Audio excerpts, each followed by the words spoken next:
It is.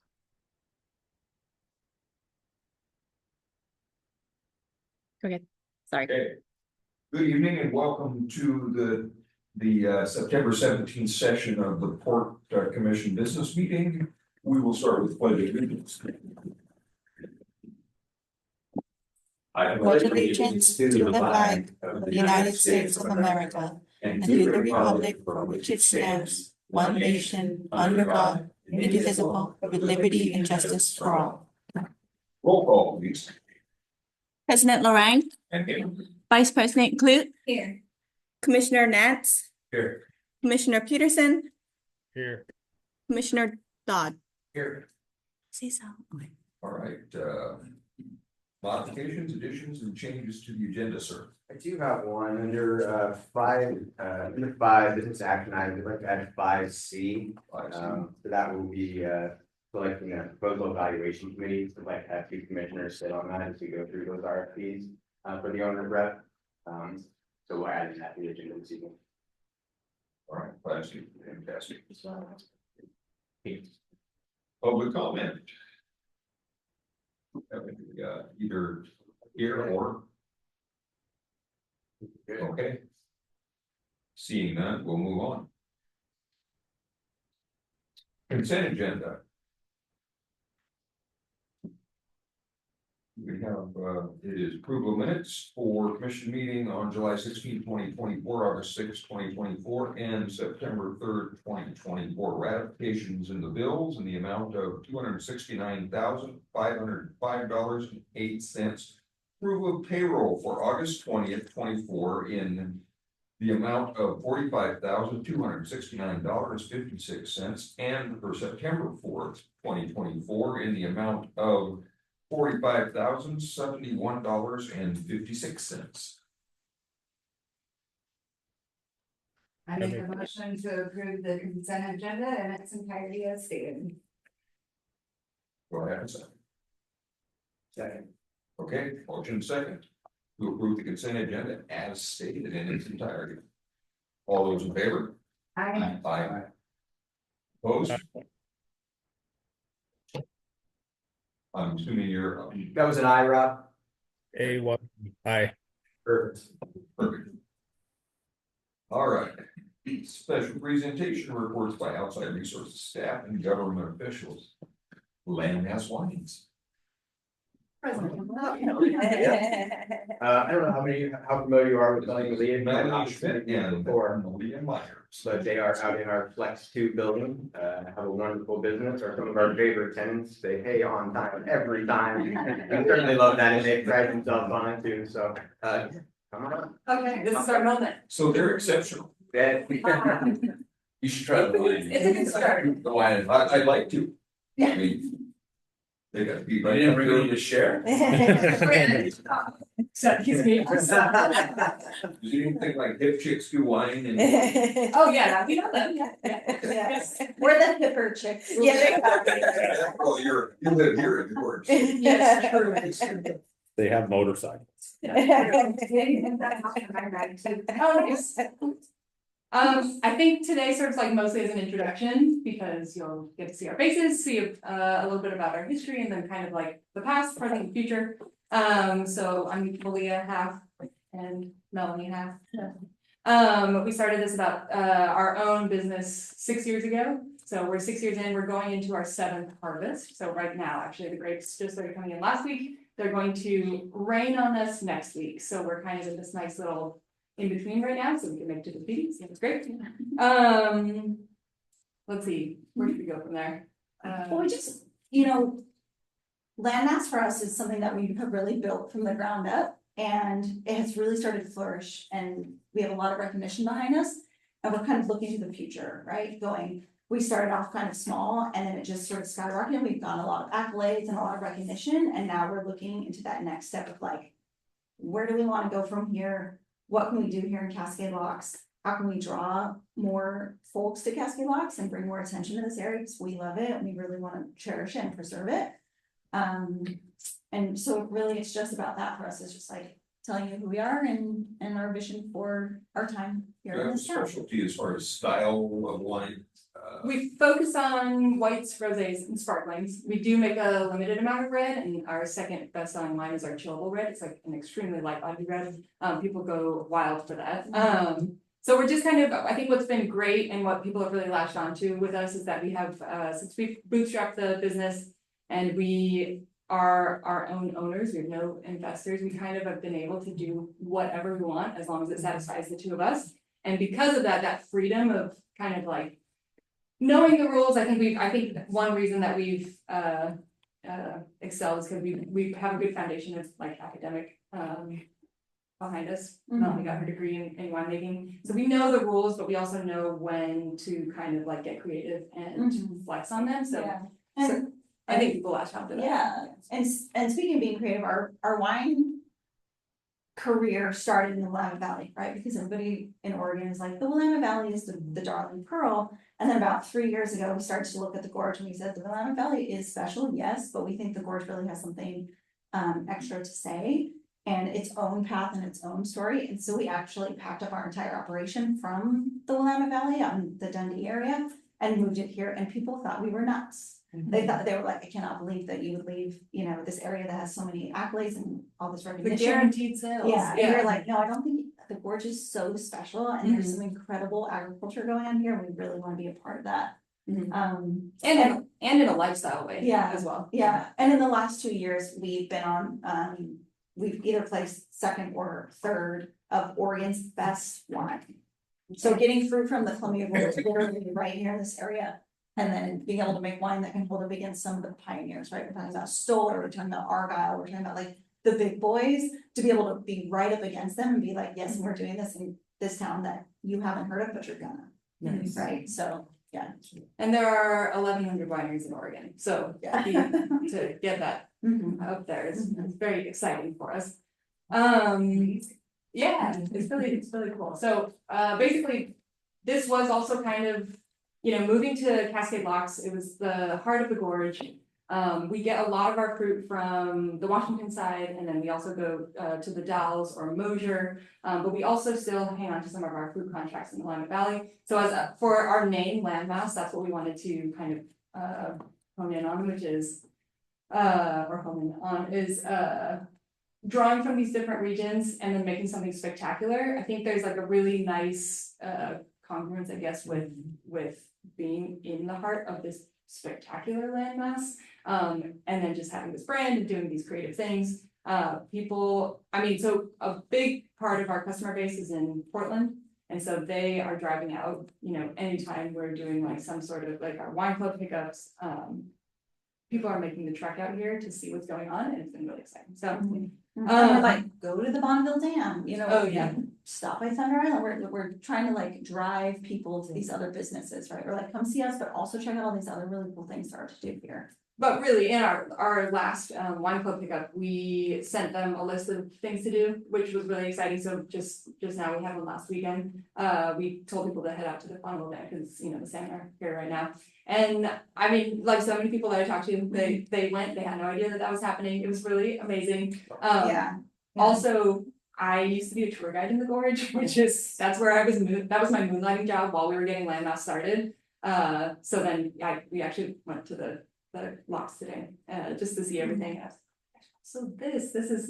Yeah, we got got lots of passion here. lots of facts. Yeah. So anyway, we want to make a long-term home here, so this was kind of just our foray into it. We signed our lease, moved in 2021. So we're in 2024, we're 3 years into that. We have enough momentum that we want to look at the next best thing. We were to the gills with our production space, so we started moving a lot of our case goods. We actually found a place in Portland, which helped with our self-distribution in Portland. And so we bought ourselves a little bit of time and a little bit of space, but we need to get serious about the next move, especially if it takes a few years in the making. And so I think today is just kind of testing the waters about where and what that could be and what that could look like, while emphasizing, you know, our character and how we succeeded in what we're doing. because it is a community thing. I think people have never seen the likes of us in wine, making wine fun and making wine also delicious, like how to this. And then also, I think what we, in the non-cheesiest way, the preservation of like the land is extremely important to us, because I think that's what's, I'm gonna get philosophical. The beauty of, and I can go on, but the beauty of wine is where does human intervention meet the natural, what nature gives. And so I think towing that line or knowing exactly what that is part of the art and the passion. So if you're doing that in a large scale, where we choose to land, what we choose to build and all that stuff, we've got enough momentum, enough contacts, enough everything to make something like extremely special and extremely like curated and, specific. So we kind of want to test the waters, here about where that could be. Of course, we know of the open land in the industrial park. We see a big picture there. We know our place in there, in what that could be, our anchor, kind of business happening there. But the beauty that's there, we know that area very well because it's right next to where we are currently located. And like, we know where every osprey nest is. We know all of those trails right there. And we actually have this, just to like tease a few things, we have a member of, we have a few members of our wine club, and we do the Christmas party every year for this really amazing architecture firm that they make all national park, not all, they make many national park visitor centers. So it's just like, with those kind of like concepts in mind, we want to build something really beautiful for our winery, but we also want to have something that's, and some extra visiting like experiences, I guess. Or Activations, having a tour bus stop on that, especially if we're building like if we need the parking to satisfy like our winery, that's perfect parking that can also satisfy, a bus stop that goes downtown Cascade Locks, that goes to the waterfalls. I mean, that tour network already also been a part of, which is really amazing. Yeah, we want it. And a big goal of that is we want to keep people here in Cascade Yeah, Locks, right? We don't want people to go, well, I'm gonna go to White Salmon or Bingen, right? We're like, no, we want you to stay here. Well, because what else can you, all the things that you can do here and make a day of it, because I also think that we find a lot of our Portland community make this a stop in their day for the gorge, but we want them to, we want this to be the this, final. this to rotate your day around Cascade Locks. Yeah, And I think where they spend their time, where they spend their money. yeah, and I think that we have some like pretty great, pretty good ideas about that. And just want to kind of like throw that out there and like allow you to get to know us, allow you to get to know our vision. I grew up, but also like knowing where to put our energy and resources in. So this is testing the waters. This is we printed out just our background information, which maybe will get distributed, but yeah, perfect. So yeah. Well, Yeah, you've where can we go? probably read our strategic business plan. I don't know. Okay, I don't think I- anyway, all that to say, Uh-huh. I believe we're on the same page. Yeah. I mean, as far as where we're headed, where the port hopes to head the community as far as development and recreational and resort type development on the east side of town. Hoping to work very closely with the city as well, as far as some zoning and some things that will help to connect Yep. the west side to the east side and that sort of thing. Yep. I've been pushing the idea for a while of an overlay zone, which would allow for development along Forest Lane for non-conforming uses. So like if somebody wanted to have a little coffee house Yep. in their Yep. home, farm stands, things like that, to connect the east and the west side to have some of those experiential type locations. Yeah. To keep people here in the town. Yeah, definitely. And we've got some big ideas. We're gonna be having a work session tomorrow that is the first steps in us implementing our strategy for development and what we're hoping to do. So we're excited to partner with people that are crazy like us. Yeah. And I mentioned to Genevieve too, part of our bigger plan is if we build something brand new, a little bit more east of where we are now, we don't wanna just shutter the doors on the space that we built out Yeah. already, we actually wanna turn that into an incubation space for other small up and coming winemakers. So drawing more people here, more cooperative, more community driven, right? And then I can go in there and still be literally 1 block away if they call me and say, what should I do with this barrel? Or how should I move this thing to, you know, I can still be there. Because we So- outfitted our current space to be a Mhm. pretty, great like winery making facility, we don't wanna like lose that, but also. Because we came up in this business, we know like exactly what it's like missing and how hard Yeah. it is to get Yeah, going. and we have folks call us all the time, do you have room, Yeah. can I rent space from you, can I be a subtenant? You know, and unfortunately, we're just too to the gills in our space, so we can't accommodate anyone. But I would just love that, I would love to teach other people how to make wine and how to start small businesses and. And especially a focus in females in the industry, Yeah. right? Oh, That was sort of our right, I remember you Yeah. said Oh, that yeah. it was quite the battle. Yes, yeah, definitely. definitely, That's exciting. yeah, We So- are familiar with the challenges of space here in Cascade Locks. Yeah. Our own business, we moved 3 times before, first place was 250 square feet. oh, yeah. And then it's like 800 square feet. And then it's like, 5,000 square feet. And, we were in business for like 12 years, but it is a real challenge. We had to wait until the next space came open and said, okay, now we can move there. And then we were waited and so it's a big challenge. We understand and are hoping to be able to partner with you and make that possible. Yep. Yeah. Definitely. That sounds good. It's an exciting time here, Mhm. with our strategic business plan finally being created and adopted. I think tomorrow is gonna prove to be interesting with our conversations on how we proceed with that, like, and make priorities. But I know like for that business park specifically, there's so many different things we could do with it, and it's like, for me, I would like to see like a big vision come together that's fluid, that works for everyone, including your plan in with it, but kind of like make sure we don't piecemeal things together to make it like a weird I know, and unfitting puzzle. Yeah. absolutely, Yeah, absolutely, which is and I, kind of how it started out there. Right, So, but yeah, we wanna be like. Put a kibosh on it. but that's, hopefully even if it's for that park, there could be some sort of like. I mean, with y'all involved, but also like a business council, kind of like making sure that, because like, it is true, we really do wanna just like do our part really well. But having, a fluid, bigger plan, and but also kind of like.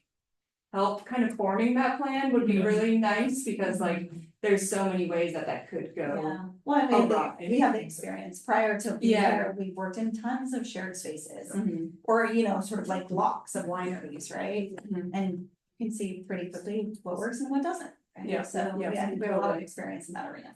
Totally, We're hoping to have a very cohesive vision as far as of course. how the different plots of land are going to interact and how Yeah, they're gonna right, complement each Yeah. other as far as Yes, making the right. experience. which is great to hear, cause Millie and I had discussed, I was like, what if like we go in, we like build this beautiful winery, and then somebody comes in and like, puts up a big building, and then, Yeah. and then you can't see the mountains anymore, so this is really reassuring to hear that too, cause just the preservation of the beauty is so important to it. So that's great. Yeah. That's definitely something that we've talked about a lot, it's just preserving what we have there, I mean, I know, I it's think the like, biggest thing that.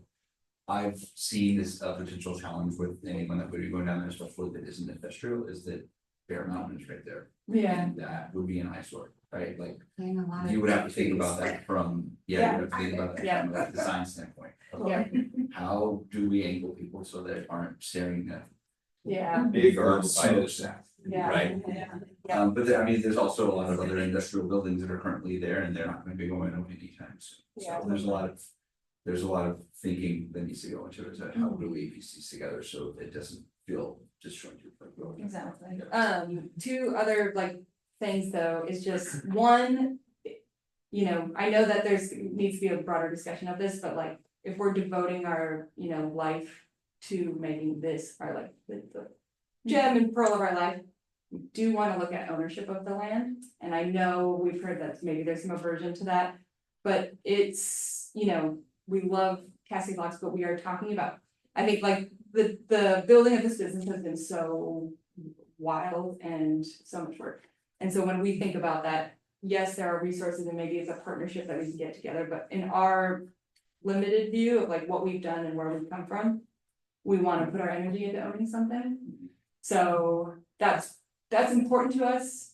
Just want to put that out there first, but then second, it does just mean like, but it also is just kind of the vision of whatever is going in around us, because it's like, yes, you know, even if we did come to an ownership of a small parcel, and also I think in here I said like 5 to 7 acres, so a parcel of land. Just making sure another Bear Mountain products doesn't move right into the parcel right next, so. Yeah, That's because right funny. now we're managing what we're doing in about 3,500 square feet, plus the storage in Portland, so it's at 5,000 square feet. But yeah, more room to Yeah. make sure nothing impedes, I think. And then the second part of that too is just that like we move fast, and I think we don't have a life outside of our business, which is great. But we move it, like once we can get, you know, the structure in place and all this stuff. So it does also make me nervous to, you know, like a huge plan with like a big scope of many different businesses is like great. But it's all, we need to see what's happening in the next 2 years, 3 years, and like where are we immediately putting all of this like energy and momentum into? So that is one thing about whether it's anchor tenancy or whatever it is, we're looking to get something like going, you know, as soon as obviously reasonably possible. But I just wanna state our intentions of like, the reason we've been so successful is because we get stuff done really fast. So, and I mean, you know, there's government entities, but. It's not our portion. Two comments. Reasonable. We just wanna discuss that with everyone, right? Like, we Yeah. want the conversation to be open, we wanna hear Yeah, in time how y'all receive that and how that feels to you, and if there's hesitation, what would make that feel more comfortable, or, Absolutely. you know, plan B, that type of thing, so. yeah, Yeah. absolutely. I think generally there has been some hesitation on selling our land or Yeah. any of our assets at this point, because our goal is economic development and to try to eventually not rely on our bridge for income. Yeah, right. So, I will put that out there, that Yeah. I think in general, that's been kind of the consensus on the port, but. You know, I think the further we dive into plans and what is possible for out there, Mhm. you know, we're all open-minded people and open for Yep. discussion on a lot of things as well, so. Yep. I've And I chatted with do a know- couple Other tenants that have mentioned one of the benefits of not owning land and having port own the land is that we are probably the best landlord that. Oh, yeah. From Oh, I mean, yeah. longevity No, standpoint, great, that there that is is. true. No, just from a longevity standpoint, Yeah. because, you know, as long as the port is around, like. Yeah, Yeah. Like whoever is in that particular area would have stability, right? totally. So there's benefits to that. Absolutely, there are benefits and pros and cons totally with, especially like financial, you know, long term and all that stuff, and I think that's what, you know. Both sides, you know, everybody is gonna weigh that, and it's also like terms are really important too, and I think that. By just knowing that we pay every year on time, the terms that are written into anything, you know, as you know, when. We deliver, you know, on whatever it is, you know, so. I think, cause I do know I have heard stories of some people not delivering on the terms written into their sales, so I've heard those stories. So I also wanna put that out there, but we're, yeah. But to your last point, 43,000 yes, square foot building, you can build a pretty big winery in there. What's your? Oh, We can line all of our grapes up one by one. Push them with our toes. Besides true. the parking and the roads infrastructure, Mhm. in your, dream scenario. Mhm. Is there any, large infrastructure needs that you would see compared to your current small space? Good that would be question, part of outside of, development. Same water, same electric. Same water, so, okay. yeah, it would just be, Okay. I mean, just Mhm. more. Yeah. But in proportion to what's happening now, it's fine, Mhm. and we have excess Yeah. now, so I mean, Yeah, okay. and something that y'all should know too is we feel really good with the amount of wine that we're making right now. Oh, So yeah. when we first started, we did 200 cases, that was 6 years ago, we're up to 5,000 cases now. Okay. And for us, that feels like a really good point, right? That means we can distribute our wine far and wide, but we can also run the business with mostly just the two of us. But So we it's have- not like we need like 50 times as much, cause we're just gonna be like ripping through there and just like Yeah. putting strain on everything, it's just like, just a little bit more breathing room. So yeah, it's not like we're not trying to like crank that dial up, yeah. Okay. But we did it, we hired someone this year, we're looking at hiring someone next year, so it is also like. You know, which is really great, because we are like, you know, we're just fine tuning it, like, maybe, you know, we're growing at a nice fast pace, but an achievable pace, Yeah, so. yeah. And we you've don't really have, been a witness to that. Yeah. So, yeah. and so 68, I just looked this up before I came, but 68% of Oregon wineries make 5,000 cases or less, so like, which is the really cool thing about Oregon, because so many small wineries are, you know, like successful and fun and boutique and all that stuff. But then also, what was the other stat? Oh, maybe just 1,100 wineries, but anyway. Yeah. But yeah, we don't have plans to be huge Argyle. Yeah, we're not There's trying to, like, no. Curiosity, 5 to 7 acres is a large plot of land. What do you anticipate using that land for if you're gonna remain relatively boutique size? Breathing room. Yeah. Between, really breathing room between, so we wanna keep that natural, we're not trying to build out those 5 to 7 acres, the 5 to 7 acres is honestly to give us, just like, you know, to preserve the landscape, one, so we take up a little bit of it. And then also in our place, it is really nice to have some separation between the 3 different processes, which is just kind of aging. Barrels, And fruit aging, processing, and then like tasting room. and then, yeah. So it's like, we're doing all of that in 3,500 square feet, but it's nice to parcel that out a little bit and then have like it's called a crush pad, but that's where you process it. Just, you know, the 8 weeks of the year, so. Yeah. But then, you know, the parking to suit, I don't know if that goes into those 5 to 7 acres or whatever, but it's shared, you know, with the rest of everybody. And we have a grand scheme of thing, we've also, you know, sort of talked about like, should we do weddings or events? Like, should we draw crowds in that way and have them be able to experience like Cascade Locks and the beauty of Cascade Locks and like a beautiful winery display, you know, or even like, you know, the Benjamin Hotel has hot tubs or whatever. Most of the people that I know don't stay in the hotel, they just wanna go to a spa and sit in the sauna and stuff like that, really. That could be a really cool activation on site as well, where it's like, people can come and they can do a soak, and then they can have a glass of wine with their girlfriends, and it's only 40 minutes from Portland, right, and then they can head back home. So we're kind of thinking of those things, it's like small add-ons to the project, but nothing that not like full-fledged second business. Yeah. Trying to keep Well, it. your current facility is so interesting, I think, for people in the industry and people in your wine club. But for the general public, it's not much of a destination, obviously. Oh, It's yeah. lovely, and so I see that, you know, being an added dimension if you did have a destination facility. Absolutely. And especially, obviously, we know it rains here, right? Like, this is a rainy place. And so if we wanted to have an event at the winery and the winery's in full production mode, I mean, people are just like squeezed in there, right? Because nobody wants to stand out in the rain. So we're just trying to give people a more comfortable place to enjoy. More breathes and more breathing, yeah. I think this is a really great product and a really great story that obviously people know the story and they know the product, but I don't think they know that it's happening in Cascade Locks. And so to see this sort of, right, but it's no, you're fine to see this sort of energy, and this great story and this great product that's happening here in Cascade Locks, that very much falls into the mission of the port. So as much as you guys are tasked me with going and finding businesses to bring in, we've got a couple of them that are here right now that are doing some amazing things. So you guys are awesome, and it's a great story. Thank you. So thank you. And most to that point, when people will say, "Oh, your winery's in the river, right?" Yeah. And I go, no. Yeah. It's in Cascade Locks. I'm like, it's 25 minutes before Hood River. You can get, I always tell people like, you stop by waterfall, you can go to the winery and you get back in town, you know, in time for dinner. But you can't because we don't have a visitors, you know. Well, I think the missing component of that is having a visitable winery, which will then solidify this like part of the door. This is where this wine is being made. But I mean, right now we're in, you know, a warehouse that's not open to the public, so it really is. We're missing that piece, and honestly, I mean, like the I don't know.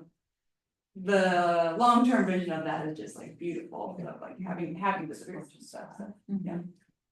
Couple more questions real quick. Sure. I always like to understand, why did you choose Cascade Locks to begin with? I mean, because you listed, you know, all really cool places in the gorge. Then Cascade Locks is Cascade Locks. One, like why we got there, Jasper. So basically we Landmass. Landmass, we worked an event with Jasper. This was when we were just wanting to get experience with like different beverage producers. And we were just, just to be in. Son of man, just. Oh, yeah, Oh, yeah. For your knowledge, you Just to knew. get, Oh, it's on the insider, yeah. just to get to know people, we just volunteered, we wrote them and just said, can we work for you, just for a Just night? for an event, like free labor, like we just kind of want to see. Because we owned a cocktail catering company prior. So we do know weddings quite a bit. We know weddings very well. We didn't do food, we only did liquids. And I was just like, who's doing cool stuff in the beverage industry? Like, I'm just gonna start Googling like, boutique winemakers or cider makers, and Son of Man came up and they were having, I think actually it was their first party ever. Because they had just moved in. And I just messaged him like, hey, like, we have two capable people who understand how to pour beverages and greet guests. Can we come and lend a hand? Was that the one with the big slabs of meat? Yeah, he also said Probably, that. he You were always- there, that was a great. Yeah. It's like, It's several years later, like, big slabs of meat and bottomless cider.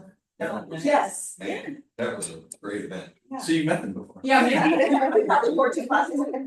But Jasper knew that we were making one in the Willamette Valley, and he knew that Renewal was a business that was in the space that we're in now, was getting ready to leave. And he knew that we were wanting to have our own space. And so he messaged us and he was like, hey, my neighbors are moving out, like, I really think you should consider moving in. Come take a look at it. And we came and toured it, and it was funny, we drove down Herman Creek Lane, and there's sort of that like slightly dilapidated marijuana man. I'm still not sure what they do, to be honest, and I was like, where are we going? What's happening? And then you sort of turn this corner and then you see the beautiful Columbia River, and then all of a sudden the Cascades like sort of erupt onto your right, and I was like, whoa, this is incredible. This is really, really beautiful. And the spaces just have so much potential, right? It's like, and the port's really supportive. They're like, what do you want to do? Okay, what do you need? Like, let's build that into your TIs. And it just all really felt. Oh, I know, that was like so incredibly helpful, like being able to make those improvements, and because we're a growing business. Yes. We're self-funded, but we're not wealthy, right? And I think that's a lot of people think like, oh, you make wine, like winemakers are rich, like they drive Lamborghinis and they go to like Burgundy every year, and they're like, no. I wish. So yeah, it was just like, it was so much more accessible for us financially. Too, right? And to have a port that supported you and said like, yeah, let's make sure that your business can thrive here. And so for us, it was like a no-brainer. I mean, we left that meeting going like, yeah, we're in. And like, and because of that, I was just like, oh, that was the next business move, and so that was kind of like the first step of it. And now we want to like spend our entire career here. It is just like, so everything is like lined up, it feels very serendipitous, it's just so beautiful, we're just falling completely in love with it. So this is where we want to do our life, so we just want to make it happen. Yeah. Thanks for sharing. Yeah, of course. Well, this is a very big step in the process. You guys have been great tenants, but getting in front of the commission and making sure that they understand your story. I think I would continue to do that if I were you guys. Yeah. Come back and visit sometimes. If you have some major things that happen within the business, or you have events that are going on, keep us loose in that. The more we understand your story, the more they understand your vision, the more they understand how it fits, the more that they can hear opportunities where they go, you know what, see how those things all sort of get connected. And I think when you guys are going through this growth phase and we're going through this growth phase, the more we understand that, the better. You can see over and over and over where this board has touched something with people just like you, that were motivated and had a good product and a good idea and wanted to see it happen here, and the board was able to help them. Thunder Island, Brooks Brewing, Brigham's, Bream, you name it, like if you have that sort of motivation to make this board work for you, we're usually a pretty willing partner. So I think it's a good time for you guys to stand up and say, hey, you guys are doing some stuff, we'd like to be involved. So Right. we appreciate you guys. And as a follow-up item for future, something that would be interesting would be kind of employment projections, obviously we'd love to see more employment in the community. Also more, it sounded like your focus would be on wine with a little bit of entertaining, but it'd be interesting if that side of the business explodes, or you really decide to take that somewhere else. Sharing that kind of information as well too, because that obviously fits into our line of being a destination. So anyway, thank you for. Well, you're in good company, because I'm sure just about everybody in this room has a weird story of how they ended up in Canada. I know I do. Yeah, yeah. Oh, I love it. Prerequisite. I was just tired of driving all the way to Yeah. the river after a concert. I was like, I think lots would be perfect. Yeah. I was thrown out of an airplane.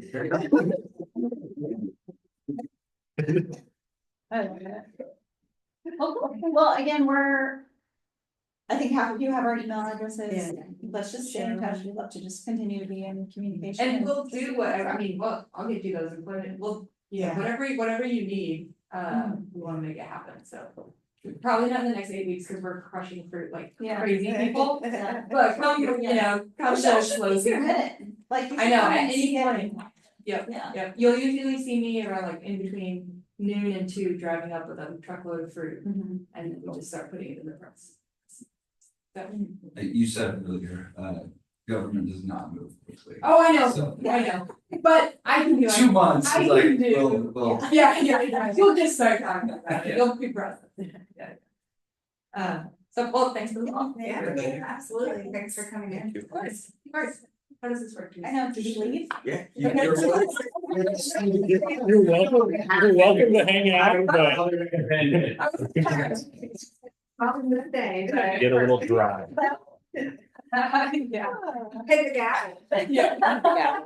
All right, well, thanks for joining here.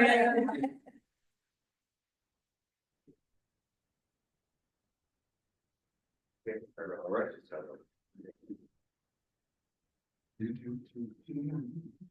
Business action items. Add and remove bank signers. Umpqua bank account. Pretty straightforward. We have added a new commissioner and she has stepped down. We'd like to remove her as a signer on the bank account, add Ted Dodd as a signer. Umpqua Bank requires an actual motion and public meeting to be stated saying those things. So we have one listed for you today.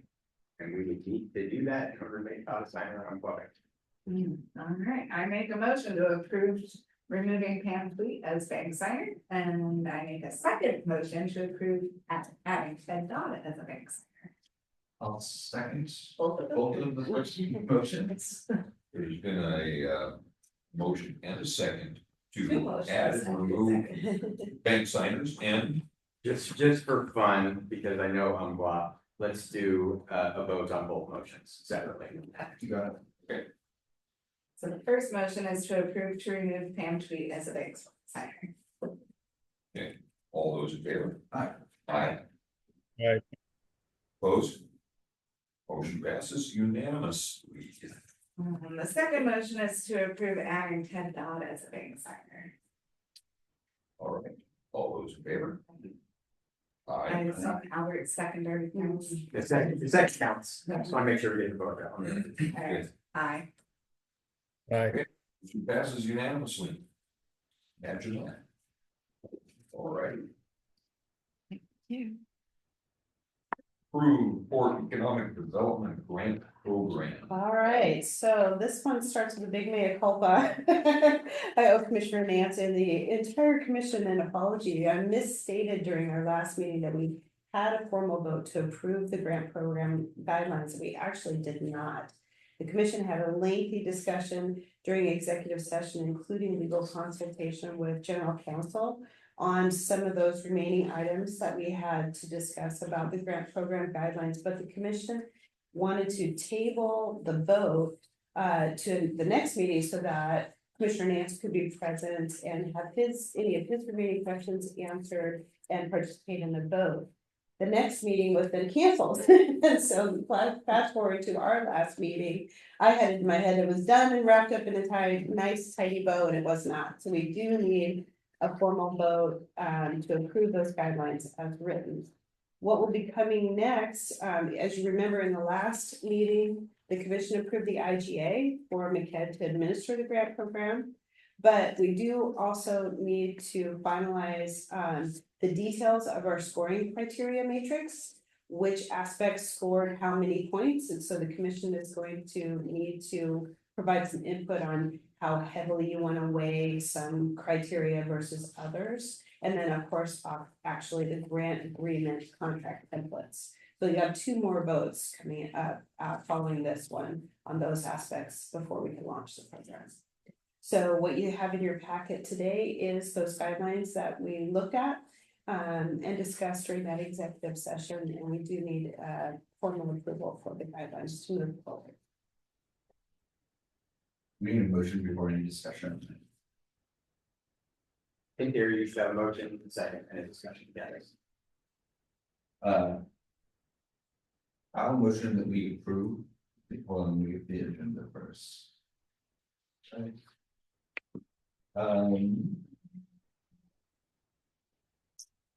Motion, we approve the economic development grant program FY 24-25. Do I have a second? I second that motion. We have a motion in a second, I just have a couple of just clarifying items after reviewing the doc. Yeah. I mentioned one earlier. I went through the form and I felt that one of the current questions should just be divided up into two, which doesn't seem like that big of a change. The other one, if you could just jog my memory. I know that we talked about a whole bunch of different words up to, and we had a small and a large. But for sure, we ended on 10 and 50, right? At the end of that discussion, yeah, we ended up with the small grant program would be up to $10,000. And the large grant program would be up to $50,000, yeah. And the difference has a little bit to do with risk tolerance on failed projects. And that was one of the discussions that we had in balancing what's our risk tolerance on a failed project and the overhead of administering a grant on a reimbursement basis. And general counsel recommended that even for what we had originally was that the small grant program would be only up to $5,000. We decided we can't really do a whole lot with just 5,000. Right. So originally that small grant program would pay out the entire award at the notification of award. And so sort of a balancing measure for that was to only pay out 50% at the notification of award, and the remaining 50% would be on a reimbursement basis. The solution to the overhead and accounting labor burden of that was to have this contract with McKay to administer the grant program. And so that's sort of the solution there. Another important. so that's all reflected on in this version Yes. here. Yeah, good. Yeah. Another important aspect, Albert, that you were part of was talking about applicants for the large grant program being required to share their business plan. And during the review with general counsel, Tommy really sort of wanted to push back on that idea, you know, worried about trade secrets and also worried about, well, you know, you're evaluating and scoring grant applications. Now you need an equally fair and objective way to evaluate and score a business plan. That could be just kind of be a little bit too much. And so that's how we dealt with that, is we said it's optional, it's not required. Cool. And then I must have not been here when we all discussed this, but the 3 letters in support of the contract, that was been during the discussion. Yeah, that's actually, I think I just put that in there from the beginning. So we needed to have 3 letters of support. And again, that's also sort of, you know, if you haven't been in business very long, and you know, if your project hasn't really been tested, there's sort of a risk level there that might not be great for this program. So we want to see that you've talked about your project to other folks in the community, that they buy in, that they're willing to support it, and you know, that is a real test of your readiness to proceed, is that you have these 3 minimum, not maximum, but 3 letters of support for your project. And that's only for the large grant. I think so, yes. Right. Although small grants are certainly welcome to submit letters of support, but they don't have that minimum requirement. And then just clarity on the if awarded grant monies will be dispersed on a reimbursement basis. This is for the large grant program at a rate of 80% of approved project expenditures. Yeah, so that is, we're requiring a 20% match for those large grants. And so if it's a cash match, then if you spend $100, and you send in your receipts and your invoices, you'll get $80 back, and because that 20% match goes along with the reimbursements on the same schedule. Gotcha, okay, okay. So then ultimately, if you get their 50K, they would need to spend 60,000. You make me do math on the fly, but But yeah, at the end of the day, Yeah. they need to spend more Yeah. than, they need to spend $20 or 20% on top of Right. whatever the grant is. Right. Okay. and we don't restrict other funding, so Right. if they get another grant for their match, but what the port will be contributing is up to only 80% of the project costs. Okay. Eligible project. Okay, okay. Rob has a question. Hey, Jennifer, guys in the grant program details. Do you know where we're at in terms of, I think that legal question we asked about if employees can apply for the grant or relatives of employees? I don't see any new language since that last topic has been brought up. We talked about conflict of interest issues, and Tommy sort of went through how the commission would handle conflict of interest if it were to arise. And so if a port commissioner or a port employee's family member was applying, that's your question, right? And Tommy would be giving guidance on whether or not the commissioner would have to declare either their potential conflict of interest. That wasn't the question was more for profit businesses. Nonprofit, pretty self-explanatory. Yeah, nonprofit, but if it's a for-profit business, yeah. And so there were instances where if there is a spouse or a family member of a commissioner, they would have to at varying degrees either abstain from the vote or actually leave the room for the discussion to be able to avoid a conflict of interest. And that would be for decision. commission and employees, Yes, or anyone basically involved. yeah, yeah. And I'll ask Tommy to clarify that on the employee side, but again, it's sort of that balancing, we're a small community, there's a small number of people who are involved in multiple different things, and how would this commission handle that conflict of interest? And that's one of the reasons I'm doing through MCAD as well. Yeah. Is Yes. the scoring is done through MCAD. The scoring is going through MCAD, the recommendation will come from MCAD, so by the time it gets to you guys, it's been decided and.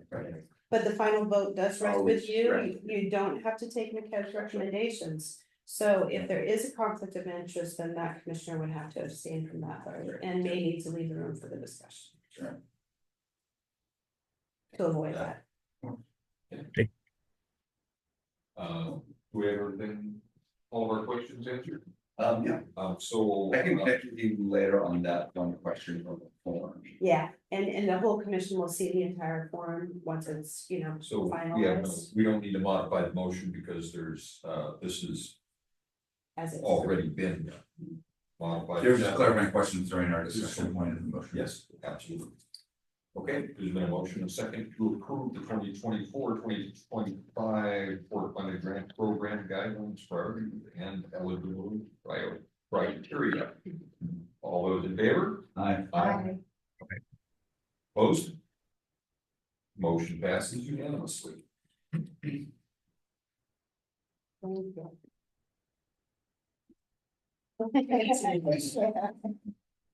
I love Thank you. that we made a motion and second and didn't have this guy. That's pretty awesome. Yes. Now we're moving on to 5C, establish the owner's engineer and project manager for Bridge of God Seismic Safety and Preservation Studies Project Request and Proposal Evaluation Committee. So this is first step of these. Mouthful. So you knew what you were talking about. The RFP process has begun for the $6 million project on preservation of the bridge. We have gone out for an order rep on that proposal to be back by 4 o'clock tomorrow. At which time we will begin going through and scoring those proposals. We would like to add 2 commissioners to that process. And so that's what we're reaching out for you guys today. That would require a meeting sometime during September 23rd and September 27th. If two commissioners are available, we certainly, we also plan on potentially reaching out to ODOT as well, to have a little more head on that. But I understand everybody's schedule is a little tough, so. I don't consider myself retired, but I am maybe more flexible than some other people. I also volunteered, So it's my favorite project I was working on that made me all crazy was the handbook last week. I mean, I'd be willing to do it, but also if somebody else is dying to do it instead, I'm up for that as well. It has to be next week. And these We're are, on pretty tight deadlines to get the RFP out, get it approved, get it put in the hands of that engineer, like we've got, we're on a pretty, you'll see. How many have they been submitted yet? one proposal so far, but they have until 4 o'clock tomorrow to submit. The proposals are maximum 15 pages, so not too much reading. And the scoring criteria are already set and described in the RFP. Depending on how many proposals that we get and how the scoring shakes out, there may be an interview process, where the top 3 proposers may, if the committee needs it, be interviewed, and then there's a second set of scoring for that. But what we're trying to get to is a target date of October 15th for contract approval. In order to keep the train moving on this process. So. I think we need to come back to the first meeting in October and the commission to make a motion to set that approval, so, yeah, it was pretty quick. I'm still parenting all next week, so I can't. If we could go like the following week, I would be able to, but I can't next week. I'm open next week. Sure. And we have 2 commissioners who want to get a motion on that, that'd be great. Down to approve this. Yeah, there's a commission option at the bottom. Number 1 with the recommendation. You want to do the first motion? Right. Yeah, give it a whirl. So, where is it at? I make a motion to establish. They call it a motion, at the bottom of the first page, it says commission options. Everyone, so just make a motion to, and then We establish. read the thing, and use me and Brad names. No, I want to do this, a little practice.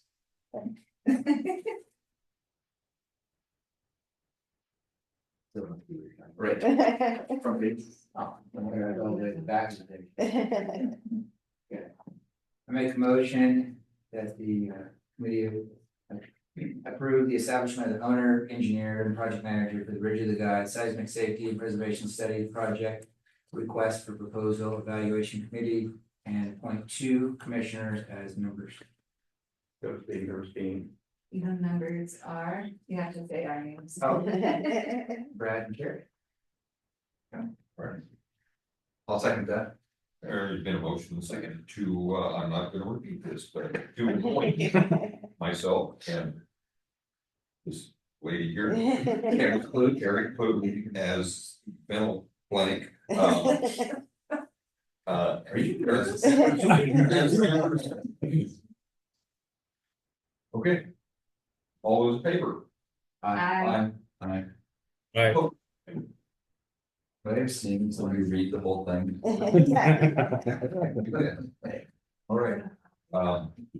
Thanks, everybody, we'll make it painless. Motion carries. All right. Well, sweat notwithstanding. We are now going to move into executive session under ORS 192.660. To E or to H, to consult with counsel concerning the legal rights and duties of a public body. and Oh, to sorry. regard, It should be F. Litigation and litigation like. Or litigation. You might need to read that again, say 2F. 2F, oh, it said 2H here. 2H on this, is this now 2F? 2F, oh, consider information records exempt from law, from public inspection. So we have a different one here. Should be. Okay, So we'll try that again, ORS 192.6602 F. To consider information or records that are exempt by law from public inspection. Perfect. So we will recess for a few minutes while. Yeah, Parker, will have you step out of room for this one. Thank you.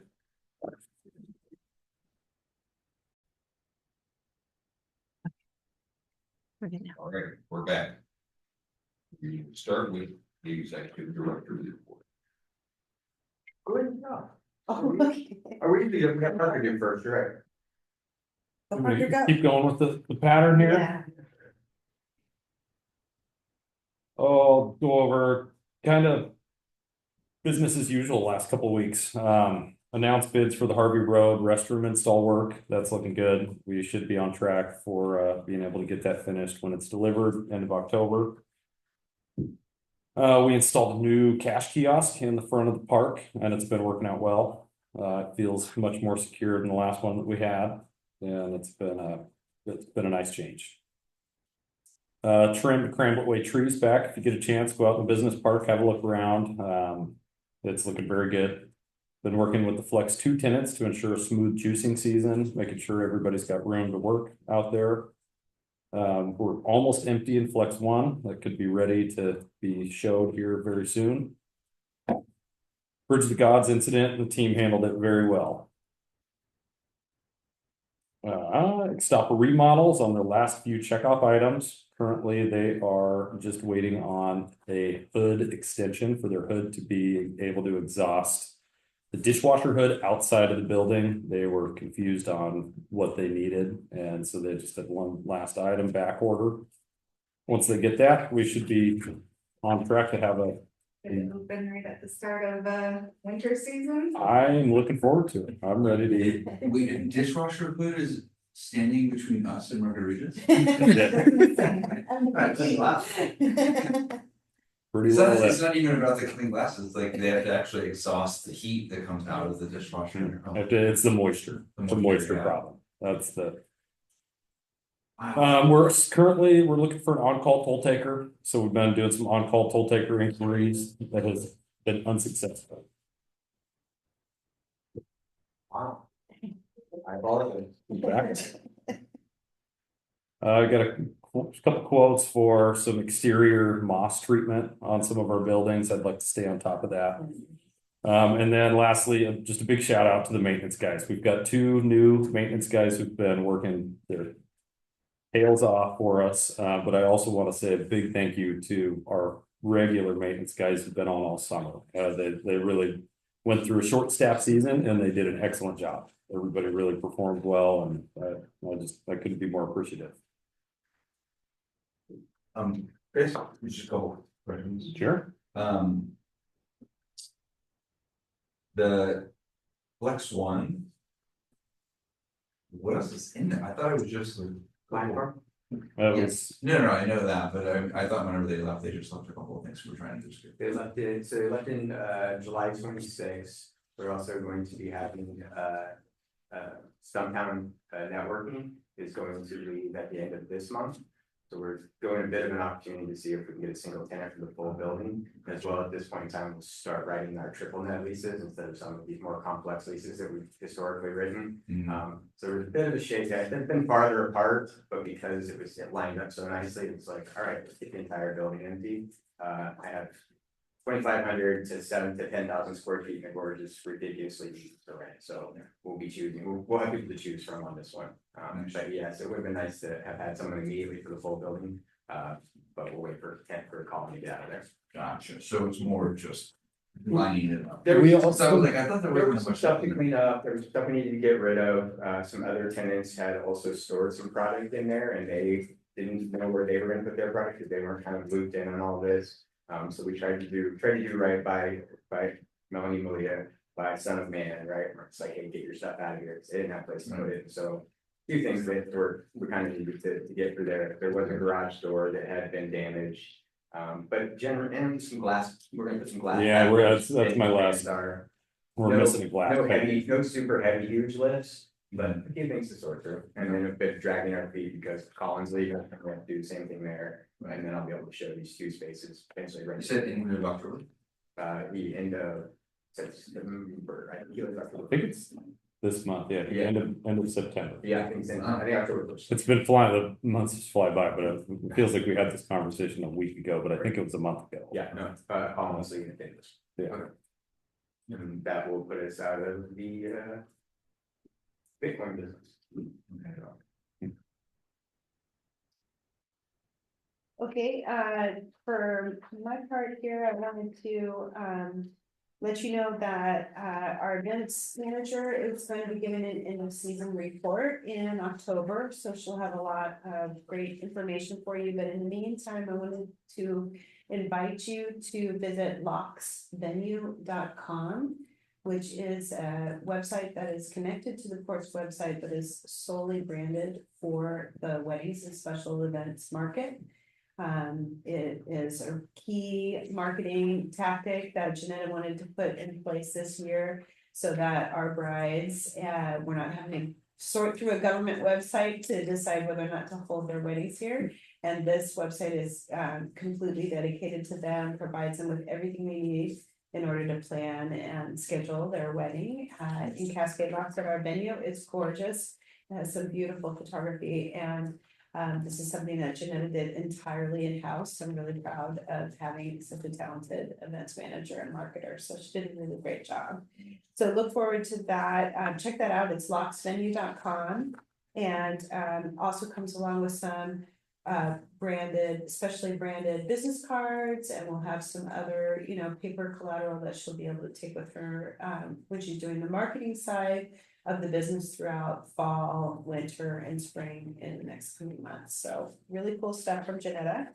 I also wanted to let you know that we have submitted a small grants application to the Oregon State Marine Board to fund most of the costs for a crack seal coat and striping project at the boat launch parking lot. We'll hopefully hear back on that grant pretty quickly. We did finally hear back from the Oregon Office of Emergency Management that both of our resilience hub grants were declined. We did not get those. So that's disappointing. We still want to move forward with the generator project at the school. The school district still wants to move forward with that, but we are going to need to find some alternative funding for that.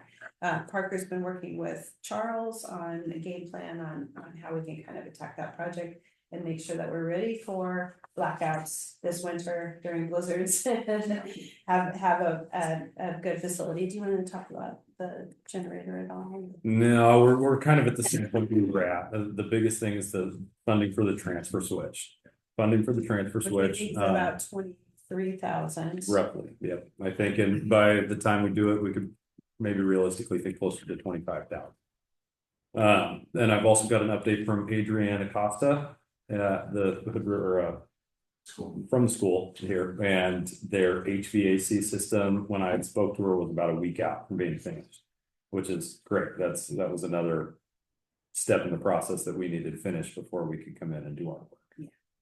So we haven't forgot about that, but we have hit a bit of a funding barrier. So something we're looking at trying to solve, and hopefully we'll have some recommendations before the snow flies. Yeah, Then we get this work done. It's coming. It's coming, yeah. So, I'm just glad, unfortunately, that we didn't have to use it during fire season, Right, because we have the filter, yeah. and that's part of it, and so Yeah. we were pretty fortunate with that, but yeah, winter is coming, so. It's a bit regrettable because the decision came 3 months later than it was supposed to, specifically because the Oregon Offices of Emergency Management were so busy this year. They received more than 700 applications. We made it to the final round of 100, but we didn't make it through. So it's a bummer we didn't know this earlier, that we weren't getting the money, so that we could start scaring up more money. But we're working on trying to solve that, so we can get that resiliency measure at least in place before snow flies. I'm working on preparing the final reimbursement request and project completion report for the OPRD recreational trails program. grant for the new project. Again, thank you to Commissioner Dodd for all of his work on that project. The final bill from Ptarmigan Trails, which is the pro side of that project, is still pending approval by our project manager, C2 Recreation, but they are gonna wrap that up this week and we'll be able to submit our reimbursement request. Again, we are working with US Forest Service and Northwest Trail Alliance partners, brainstorming a grant application for the next round of funding, which is due in November. We do need to submit a letter of interest by the end of this month, which I will do. And we wouldn't really have a decision on the funding in the next round, I think, until the end of summer next year. So it's a little bit of a long wait for the decision on that, but we are definitely working on an application. We're also just at the beginning of starting to research the application process for an actual federal grant through the EPA that could help with some of our recreational lands planning processes. So we'll have more of that coming forward. And then finally, we submitted an application to the Nautical Safety Foundation for donation of 110 life jackets of various sizes to replenish the supply of the port's 3 kiosk stations and the Gorge Canoe Club's movable station. And so hopefully we'll get some new life jackets through that very charitable and wonderful association. And I think that's all I have to Did you mention the bridge sign? I did not mention the bridge sign. Just a quick follow up on the bridge sign, because you guys had talked about it the last meeting. We did get some new bridge signs in, a little tricky on how they may go up there before working through it, but probably by the end of the month, we should have some solution up there, so we won't have those every sign, so. I have a list. On those, like vest stations, are we losing a lot of those vests? Do people walk off there? I don't think we've lost any. Say we have to put a big board on them like they do with the restrooms. I think one of our biggest challenges is people being friendly and leaving life jackets. Yes. And that's a bit of concern, because does the life jacket meet the requirements of us? So Yeah. I've seen more life jackets being added to it than I've seen disappear. Yes. When the kids grow out of their life jacket, they bring it and maybe it's expired, maybe it's not approved, so. You know, this is exactly what happened in Hood River. We didn't really run out of life jackets. We had too many donations and they weren't, you know, of the right quality, so. People are returning them, people are using them, you know, I think we've got a couple missing, but not too many. And Parker has ordered 4 new life rings and cabinets that we want to install along the lock channel. So we're going to be doing that. We do expect theft and we'll replenish them, and you know, it doesn't matter, we're gonna try and make sure that we have these available for especially the fishermen along the wall. It's a high risk, so we want to make sure that we have redundant systems of being able to get some help out there. You should expect that on my next update. We should have those done and installed. And you said the sign, we don't have it on this, but this was the Band-Aid sign. This is the Band-Aid sign, Band-Aid. yeah. The Band-Aid signs go up, everybody will be fine with that, and I think you guys will agree in room to work through a more ornate. Definitely would love to see the ornate sign up for the centennial. I think that's good. That's a goal. A good goal. What we have for the temporary signs will absolutely last that long. They could last 10 years if we need to do it. But I mean, the current. it's gonna be very similar to what we had up there before. My friend she from Portland posted an Instagram story driving across the bridge with the welcome to Washington sign, and I was like, oh, like a punch in the gut. Not Instagram friendly. And it went from bad to worse, like, when that sign came down, I saw that's what was up there, I was like, are you kidding me? A lot of good work this week with and last week with Matt Atkin. We are hammering through some deal points with the potential tenant out in Flex 6. More to deliver on that hopefully in the coming weeks. Still a lot of work to be done on that, but good progress made. It is not a simple negotiation, but we will get it to a point where we can bring it back to the commission. You guys can review that. We've also been keeping track of that negotiation, so you'll be able to see exactly how we got to this. I think we're on our fourth or fifth iteration of counterpoints on this, or in counter positions. But I'm excited about it. I'm very optimistic about it. And hope to have more to tell you guys about in the near future on that one. I also had a really cool meeting with, I can't remember what his last name was, from the Big River Community Land Trust. This was actually something that Commissioner Peterson shot over to me. I don't know if you guys have seen this, but they had just recently are in the process of building their first workforce house in Hood River. And it was a piece of land that was donated by the city of Hood River. And sort of the process is they get the land donated, and then they build these houses in which the person who buys the house buys it for approximately $350,000, or half what the normal cost would be. Maybe everyone knows what land trust is and how it works, but they don't own the land, and they also limit the amount of money that you can make off of the house.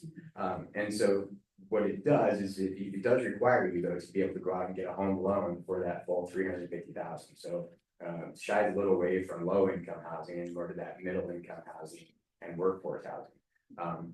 So we went and took a look at some of our properties at the end of Moody Road. We've got 25 acres up there, but we also have 3 really small little lots up there on Uline or Undine? Undine, thank you, Undine Road. And they were really excited about those. They're right next to the road. So it would definitely be a way for us to take sort of a stab at workforce housing with 3 lots that are very ready to roll, and an entire group of folks that is sort of in the process of already doing this. I think we'll have them come out and present to you guys here in the near future. But it's definitely an interesting take of a way to do that. Would it be like what we saw the first presentation, kind of multifamily? I think these would be single family homes. I think these would be single family homes, 2 bedrooms, 3 baths. Or scratch that, reverse it, 3 bedrooms, 2 bath, non multifamily homes. I don't know that that is impossible, but that's certainly what no one. Like maybe duplexes or triplexes or something at And least. they may have that. I think the more homes we can put in, the better, especially if they're gonna be more affordable. And it sure is. 350 doesn't sound very affordable to me yet. Well, that was 350 per house in Hood Hood River, River, right? So I'm sure it's similar here, but less. Who would be on the hook for building those houses? They build those houses. All we would do is retain the land. Right, either us or the land trust, or maybe both of us. So it would be a donation of land, but we certainly wouldn't be making any money off of this housing. It would just be us taking this residential property we've been sitting on for the last 30 years and saying, all right, we're gonna take a stab at it. If it goes really, really well on those 3 lots, then maybe look at the rest of the 25 acres, or maybe not. And maybe a land trust isn't the right way to do it, but I think it's a good conversation to start. Let's see what our options are that are out there. Also had an opportunity to meet with legislators from the Joint Transportation Committee. We were in a very enviable position this year to thank them for the $6 million that they got for us. Rep. Helpers was there, Senator Bond was there, so again, got to bring them both up to speed on where the project was at, how quickly it was moving. Everyone was very excited about that. So we had mostly Region 4 people there, but also the city of Hood River was there, the Port of Hood River was there, the county was there. So it was a good opportunity to do this roundtable. It was invitational. It was a good opportunity to do this roundtable and talk about what our transportation issues were here in Cascade Locks, as well as the rest of the gorge and what the upcoming projects were. Commissioner Peterson was also able to attend that. And the last one I want to bring up, because Matt keeps getting after me, is if anybody hasn't completed their audit questionnaire yet, our auditors are getting feisty. Good? Not me, I'm good. Brad just did his, Gary did your audit questionnaire. Yeah. Awesome. We got them all. Okay, Thank you. thank you. And then next stop, it looks good. Didn't I think I had Ross? And the next stop is getting close. I keep taking people on tours because it's so cool when you go in there and you go, well, why is it open? I go, I don't know. It's something small, right? So before too long, we'll start seeing the food come in, we'll start seeing employees show up. The steering wheel has just sort of, I don't know if you've seen it, but they built the next stop is built like a guardrail sort of like separation there. And now, Sturman, they've moved their operations inside, so they have a waiting room there and it's gonna be slick. I'm excited about it. And fingers crossed, we helped, Juan put in for a variance with the city on the sign. And me and Genevieve were over there looking at it the other day, and it looks like you used to have a big palm tree and instead of sunshine or something, or waves or something, right? And it looks like they've taken some components off of that sign and maybe got it down a little bit smaller. We still need a variance, but based on sort of the requirements of the city, a lot of it doesn't really seem to apply for something that's off of Main Street. So, that certainly won't be what keeps them from opening. So if this isn't the city holding this up, they're gonna open whether they have a sign or not, but we would like to see that sign variance get approved as well. And then, all right, tomorrow, got a big meeting tomorrow. We're excited to dive into. I think it's gonna be a long one. We're gonna bring some food. Starts at 5:30. Starts at 5:30. Next door, correct? In here. In here? Yeah, they're gonna They're gonna go next. yeah. Perfect. We'll be in here at 5:30, we'll bring some food. Everybody can eat. Something that works for you. No, I was just curious if I should bring my own. You're If you always have anything curious. specific, Like, what are we always. eating and what are we getting to eat? Vegan pizzas. No caramel and toffee. Sure. We just bring some vegan No. cheese over to Cascade Ale You caught House. me on and that we one throw it time. on there. All right. All right, commissioner comments. Start with you. Well, we've got our Stern Wheeler Magical History Tour coming up. It's gonna be super fun, so hopefully you all got your tickets. It's on October 5th aboard the Stern Wheeler from 5 to 9 p.m. Lots of good donations that have come in, and obviously it's pirate themed, so dress in your best costumes. Also on Thursday is Talk Like a Pirate Day, and we're storming the Stern Wheeler using our locals discount, dressed as pirates to do a little social media ad for drumming up some more business. So if you feel like storming the Stern Wheeler with us, we're gonna be on at 2:45. Would love to have, the more the merrier. Kids are welcome. I'll bring my little player. Kids are welcome, yes. That's why I said it. They'll be there. Only if he's dressed like a pirate. And then, what else? Oh, yeah, the Bridge of the Gods Anniversary Committee. We have a meeting this week, right? It's not on the calendar. I don't see it on the website. It's like the Oh, last. for the Bridge of the is Gods it the one? Last Thursday or last Friday of every month? Or I'll have to check on that one. just wondering when the next bridge committee meeting is. Is it the 19th, 20th, 26th? Yeah. I'll send out a reminder tomorrow. That'd be good. I just don't see it on the I website. couldn't find the recording of that one again. But We've got hopefully, a lot to learn. We've learned a lot from that one, for that one. I know, well, I haven't had a chance to stop by Wham yet to discuss with them, and I really want to, but they have their big fly-in on Labor Day, so I didn't really wanna bother them during that. This weekend probably would have been a good time to go, but I think this coming weekend, I'm gonna make an effort to get out there. Just to see, gauge their interest in partnering with us for 2026. That's really everything. Oh, and I'm excited to go to the PNWA conference, joining you and Rob and Jen. So that'll be fun. Now that my project is canceled, I have some free time to actually do some stuff. Yeah, looking forward to that. Yeah, do you know what the PNWA conference is? Maybe next year you can go. It's a Pacific Northwest Waterway Association conference in October. I think is it Vancouver every year? I think so. But they, all the Pacific Northwest ports and other entities that use the rivers and waterways and stuff come together. It's kind of a nice opportunity to network. partner and meet other see what other ports are doing. Ports in Washington are doing quite a lot.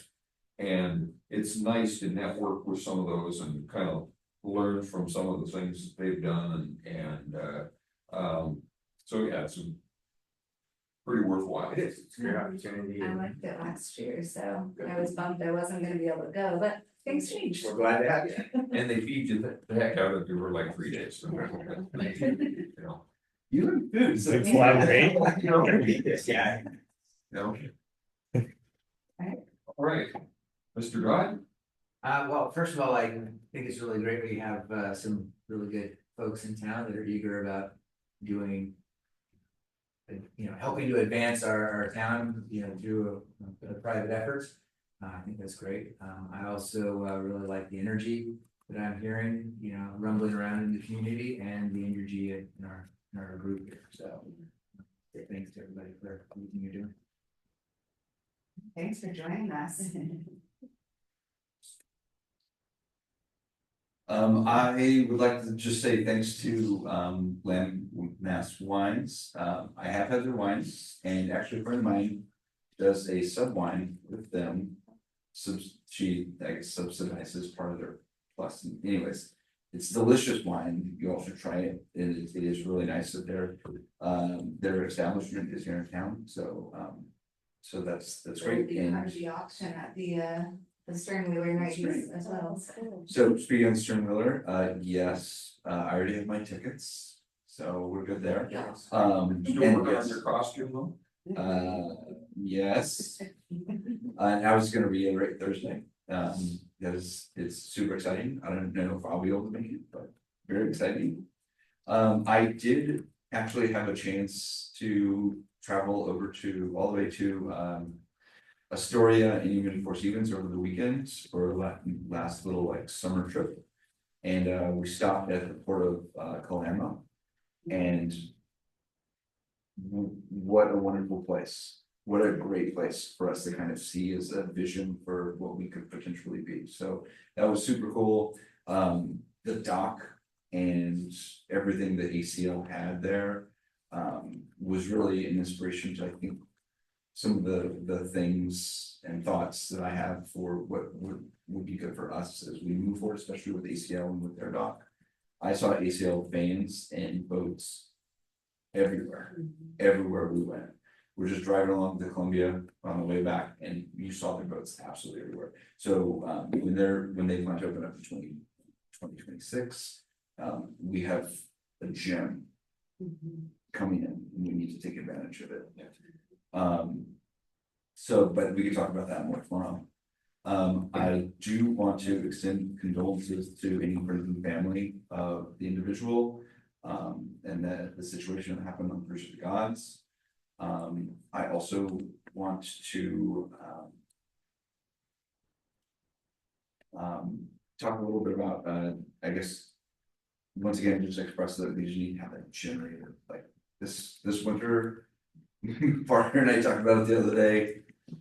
This fall and this summer and the fall, it already feels like winter is here. And I'm not a meteorologist, but I totally anticipate it being a pretty rough winter for us. So whatever we can do to make sure that we're helping the citizens, I think will be incredibly helpful, especially from a generator standpoint. I don't know if we're going to be as lucky to have the tent in place like we did at the Island last year. And that was really the saving grace for a lot of people in town, a lot.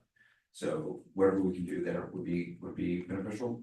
And the final thing I want to mention is how much I appreciate, how much I am excited, and how much I think it will mean to the community, to the citizens and the business owners, that this grant is finally in motion to improve. So thank you very much for all of that.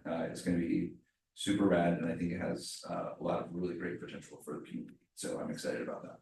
It really it embodies what we need and what our mission is as a board. So thank you. Well, Rob, yes, knew there was someone missing. Thank you. Let's see, last week I went also joined Jeremiah at the joint work, Oregon Department of Transportation. It's a good opportunity to thank again our representatives who secured that $6 million, Senator Bonham and Representative Helfrich.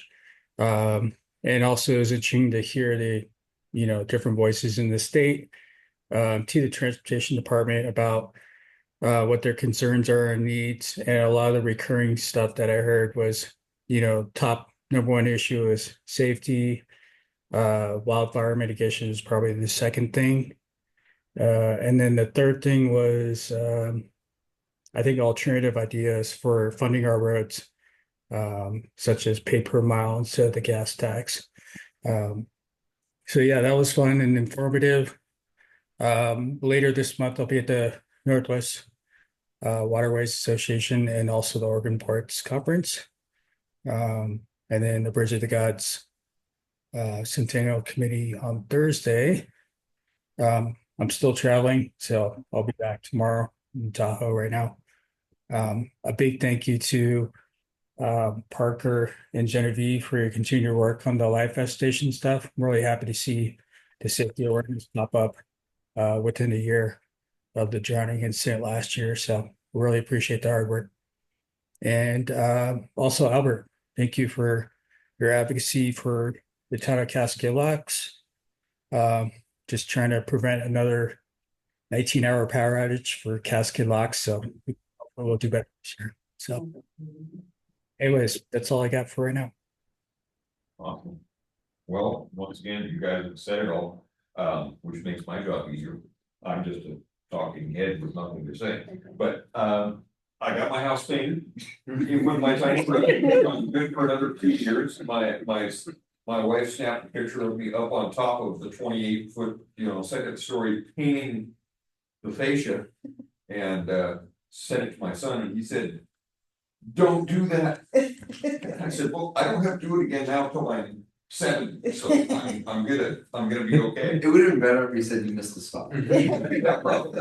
But so I'm good for another few years on that. Other than that, just Landmass wine's fantastic. That's it's neat to hear people's stories about what brought them here. Like I said, all of us have our stories that brought us here, and it's great to see the positive energy in town.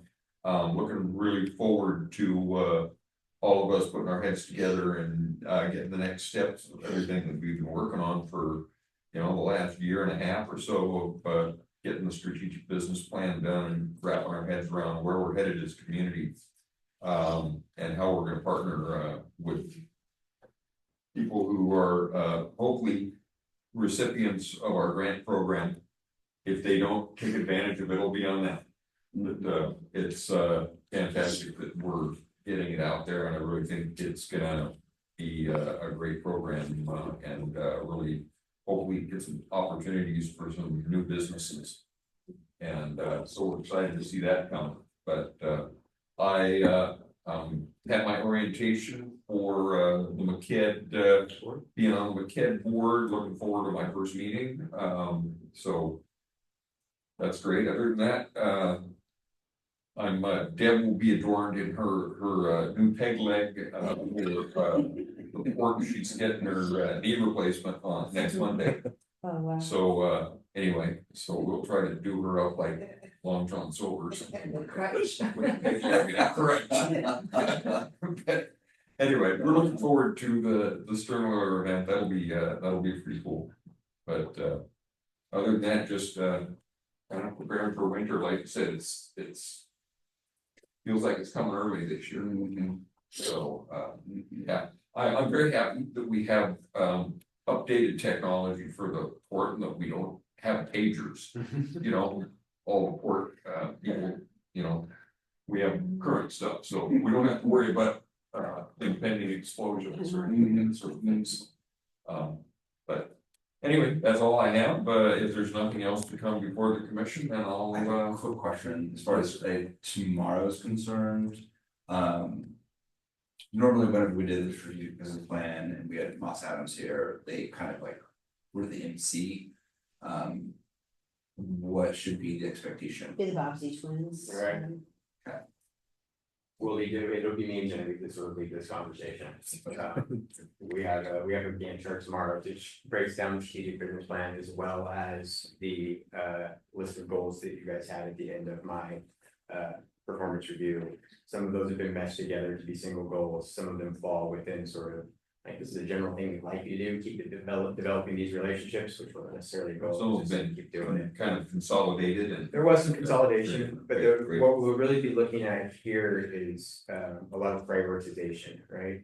And really understanding the length of time it's gonna take to accomplish some of these things. There are some things that we feel like that ended up being a one-year goal. They're probably a multi-pronged 2 or 3 year goal. So we'll look at how sort of those things sort of space out.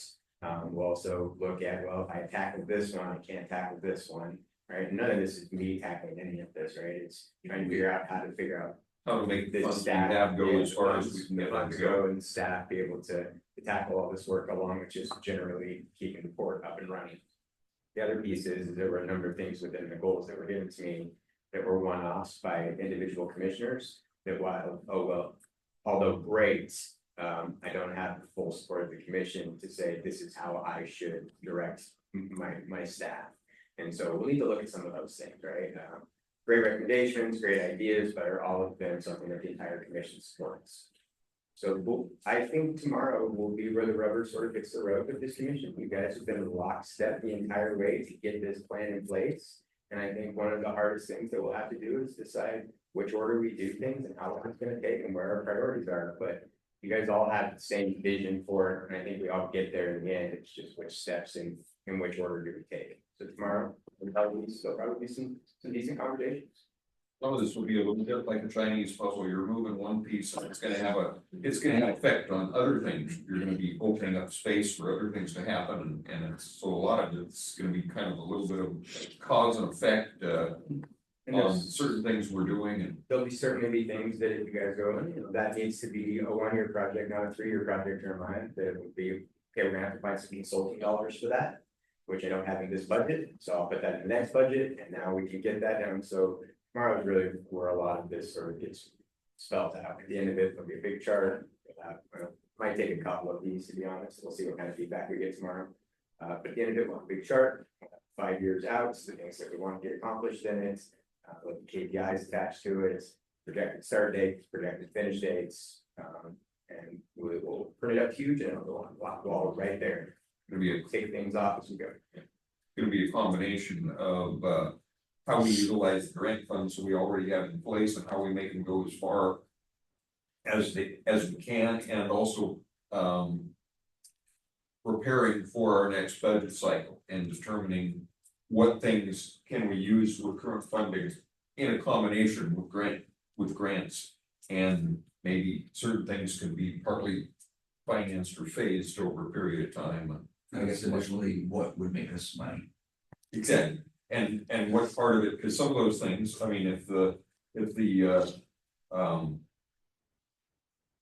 financial opportunity is there as far as it will generate revenue when you do your cost to benefit analysis, you're going to be, if some of the things you'll be able to say, okay, well, part of this we can pay for out of existing funds, and part of it we'll be able to finance, and so part of it will be determining next steps. And Well, yeah, as a business, we need to not just spend money, we need to make money, right? Yeah, exactly. We also need to think about how we're going to make money. Yeah. So it's gonna be exciting process. This is been a long time coming. Yeah. But it's neat to see it moving forward. So you're bringing wrestling mat, boxing gloves? We're bringing food. We're gonna have a twister on the Love it. The hard work's been done. You guys already have the vision that you want to see at the end of this. Now it's just what order do we do it in, whose priorities which, and I think there'll be there'll be a little bit of tug with, from both sides of it. But I think in the end, we end up exactly where everybody else wanted to end up. It's just which step do I take first? Do I go downtown? Do I go to the business park? Do I do them both? You want to add that too? That's a consultant, right? It's just kind of putting it all together in a way that we go, that's how we're gonna accomplish it. Do we have any measurables to measure against, like, historical, income projections on certain type of things that we I can? think that's some of the stuff that we're gonna be looking at, like the campground, right? Campground is something that's been talked about and tossed around, and it's certainly an idea that made the strategic business plan, but I'm sure, not even sure after having individual conversations with some of you guys, exactly where it's gonna go. Rob, when I talked to Rob, and he kind of has told me somewhere different than what I thought, and so I think there's some conversations to have there. One of which, to your point, is probably a study that looks at what kind of income can we take in on those campgrounds. We know historically that courts do really good with campgrounds, as far as businesses go, they're pretty easy. And that's certainly helpful as being a government agency. Toll Bridge, we can handle that. Campground, we can handle that. Sternwheeler, yikes, right? And so, but yeah, that's something that we'll look at. Is, what sort of return can we get on a campground? What are the expectations of revenue on that? And does that make sense for it to be our first step? Do we now start bringing in that money that helps lead us down these other projects? Or are we getting these other projects out of it? See. And again, it'll be, how much community buy-in you guys want on all these decisions, that will add length of time, how much you want to take, you want to do studies on these, right? You can study your guys' 2.4 million all the way to we have binders on everything and no money to get anything accomplished until we get some grants. So it'll be sort of, your guys' palette for how much the Jeremiah and Genevieve battle, right, of government and private, right? I'll go all the time, foot on the gas pedal, and Genevieve's constantly reminding me, somebody else would pay for this if we would fill this out and do these grant processes. And we had a study here, this would lead to additional funds. And so that's always that balance between me and her. And I think the same that you guys will be looking at as we tackle some of these projects.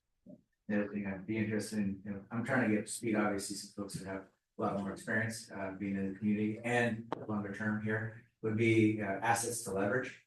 Like right now, I'm not even sure where all the land is that we have available, and I know we have a lot of rental properties. Are they profitable? Are they just covering costs? That kind of thing. Could they be more profitable? So there's different things that potentially could be income generating if we maybe dialed up notch. Maybe let's just use weddings for example. If we had 10 all last year, if we dialed wedding. Yeah. Just an example. The exact right one to dial. That is one of the easier ones to dial up. Yeah. But it could be anything. It could be like maybe we take flex one and we did a little small improvement. All of a sudden we dialed up our rent, $5 a square foot. And which things do we do that absorb a lot of resources but don't generate a lot of income, and which things do we need to sort of de-emphasize a little bit and like turn up certain things and kind of abandon others and a lot of our commercial building rentals are break even leases for the ports. We're going to have our first empty building with the exception of Flex 6 with Flex 1. And we will be re-looking at that portion of our business. We've got to turn up the dial there. And to Jeremiah's earlier point, we're not solving everything tomorrow. Yeah.